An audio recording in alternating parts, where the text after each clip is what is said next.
అస్సలాము అలైకుం వరహ్మతుల్లాహి వబర్కాతుహు. సోదర సోదరిమణులారా, ఈరోజు నేను మీ ముందు అయ్యప్ప భక్తుల నోట అల్లాహ్ పాట అనే అంశాన్ని తీసుకొచ్చాను.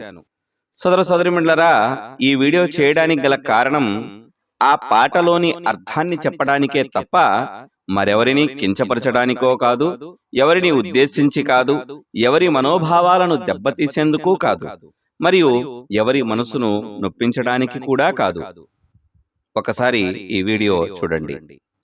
అల్లాహు అక్బర్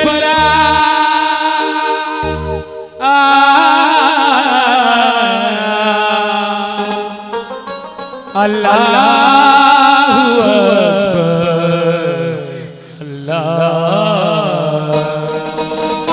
రెండు చేతులు పైకెత్తండి అందరూ ఒకసారి, అందరూ కూడా. లా ఇలాహా ఇల్లిల్లాహ్ బావర్ ముహమ్మద్ రసూలిల్లాహ్, లా ఇలాహా ఇల్లిల్లాహ్ బావర్ ముహమ్మద్ రసూలిల్లాహ్, లా ఇలాహా ఇల్లిల్లాహ్ బావర్ ముహమ్మద్ రసూలిల్లాహ్, లా ఇలాహా ఇల్లిల్లాహ్ బావర్ ముహమ్మద్ రసూలిల్లాహ్. కార్తీక మాసము అయ్యప్ప మాలధరించితి అయ్యప్ప, కరుణించి కాపాడు అయ్యప్ప. లా ఇలాహా ఇల్లిల్లాహ్ బావర్ ముహమ్మద్ రసూలిల్లాహ్, లా ఇలాహా అల్లాహు అక్బర్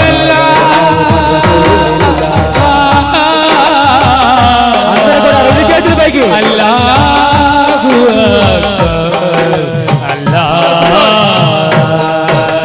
లా ఇలాహా ఇల్లల్లాహ్ ముహమ్మదుర్ రసూలుల్లాహ్ అనేటటువంటి పదాలను మనం ఇప్పుడు విన్నాం. ఇప్పుడు వాటి అర్థాలేమిటో మనం తెలుసుకుందాం. ఈ వీడియోలో ముఖ్యంగా 3 పదాలను మనం విన్నాం. ఒకటి అల్లాహు అక్బర్, 2 లా ఇలాహా ఇల్లల్లాహ్, 3 వావర ముహమ్మదుర్ రసూలుల్లాహ్. ఇందులో మొదటిది అల్లాహు అక్బర్ అంటే అల్లాహ్ అందరికంటే గొప్పవాడు, ఘనత గలవాడు, పెద్దవాడు అనే అర్థాలు వస్తాయి. ఆయన సమస్త సృష్టికి మరియు సమస్త సృష్టిలో ఉన్నటువంటి వాటన్నిటికీ అంటే భూమి, ఆకాశాలు, నక్షత్రాలు, గ్రహాలు, మానవులు సమస్తము కంటే గొప్పవాడు అని అర్థం. రెండవది లా ఇలాహా ఇల్లల్లాహ్ అంటే అల్లాహ్ ఒక్కడు తప్ప ఆరాధనకు అర్హులు ఎవరూ లేరు. సమస్త పూజలకు, ఆరాధనలకు, మొక్కుబడులకు అర్హుడు అల్లాహ్ అనేటటువంటి అర్థం వస్తుంది. ఇక మూడవది వావర్ ముహమ్మదుర్ రసూలుల్లాహ్. వావర్ అనేది ఇక్కడ లేదండి కల్మాలో. ముహమ్మదుర్ రసూలుల్లాహ్ అంటే మొత్తం కలిమా ఏమిటంటే ముందుగా మనం తెలుసుకోవాలి. లా ఇలాహా ఇల్లల్లాహ్ ముహమ్మదుర్ రసూలుల్లాహ్ అంటే అల్లాహ్ తప్ప ఆరాధనకు అర్హులు ఎవరూ లేరు, మరియు ముహమ్మదుర్ రసూలుల్లాహ్ అంటే ముహమ్మద్ ప్రవక్త సల్లల్లాహు అలైహి వసల్లం వారు అల్లాహ్ యొక్క చిట్ట చివరి దైవ ప్రవక్త, సందేశహరుడు అని అర్థం.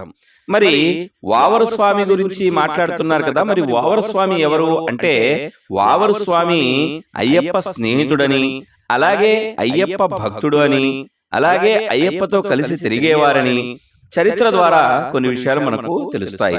అయితే వావరు స్వామి అనేవారు ఒక మనిషి. అక్కడికి వెళ్లేవారు ఎవరైనా కూడా ఒక మనిషిని ఆరాధించడం గాని, ఆ మనిషికి మొక్కుబడులు చేయడం గాని ఇలాంటివి సరైనవి కావు. అయితే ఇలా ముహమ్మదుర్ రసూలుల్లాహ్, లా ఇలాహా ఇల్లల్లాహ్ ముహమ్మదుర్ రసూలుల్లాహ్ అనే పదాలు అక్కడ వాడటం సరైనది, కానీ వావర ముహమ్మదుర్ రసూలుల్లాహ్ అని మాత్రము వాడకూడదు.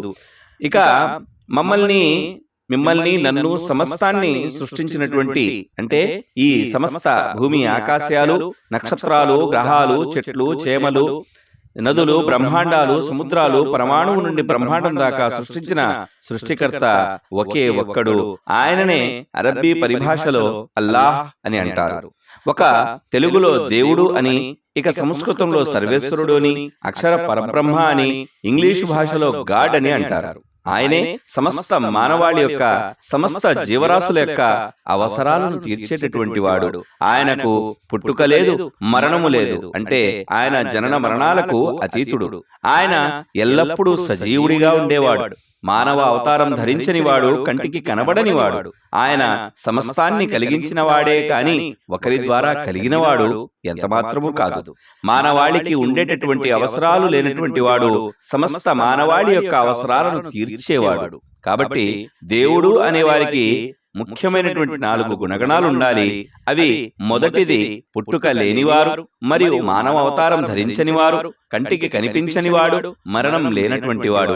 ఈ 4 గుణగణాలను ముఖ్యంగా ఉన్నటువంటి వారే దేవుడు అని మనకు సమస్త గ్రంథాలు మనకు తెలియజేస్తున్నాయి. ఈ దేవుడు ఒక్కడే అనే సందేశాన్ని ఇవ్వడానికి వచ్చినటువంటి వారే మహానీయులు. కానీ చాలా మంది తెలియని కారణంగా ఆ మహానీయులను దేవుళ్ళుగా భావిస్తున్నారు. వాస్తవానికి వారు దేవుళ్ళు కాదు, వారు మన మహానీయులు. అంతిమ దైవ గ్రంథం ఖురాన్ సూరా బఖరా సూరా నెంబర్ 2 వాక్యం నెంబర్ 163లో ఈ విధంగా తెలియజేయడం జరుగుతుంది.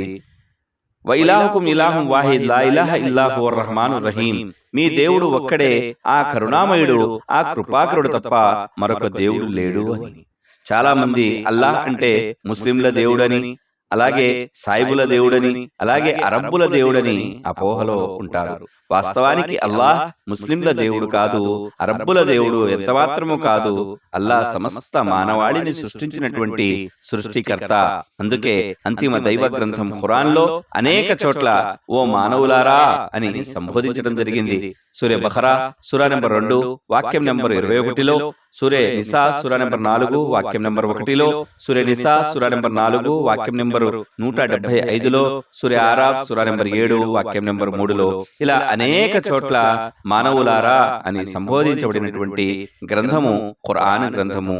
కాబట్టి సోదర సోదరీమణులారా, సృష్టికర్త అయినటువంటి అల్లాహ్ కేవలం ముస్లింల దేవుడు మాత్రమే కాదు, సమస్త మానవాళిని సృష్టించినటువంటి సృష్టికర్త, అలాగే సమస్త మానవాళికి దేవుడు అని చెప్పి ఇక్కడ సమస్త గ్రంథాలు మనకు తెలియజేస్తున్నాయి. ఎందుకంటే ఉన్నది ఒక్కడే, ఈ సమస్త సృష్టికి యజమాని ఒక్కడే, ఒకే ఒక సృష్టికర్త మనందరినీ సృష్టించాడు. ఆ సృష్టికర్తను ఆరాధించటం మన యొక్క విధి. కాబట్టి సోదర సోదరీమణులారా, ఈ విషయాల్ని మీరు ఆలోచిస్తారని భావిస్తూ నేను నా యొక్క అంశాన్ని ముగిస్తున్నాను. వాఖిరు దావానా అనిల్ హమ్దులిల్లాహి రబ్బిల్ ఆలమీన్. అస్సలాము అలైకుం వరహ్మతుల్లాహి వబరకాతుహు.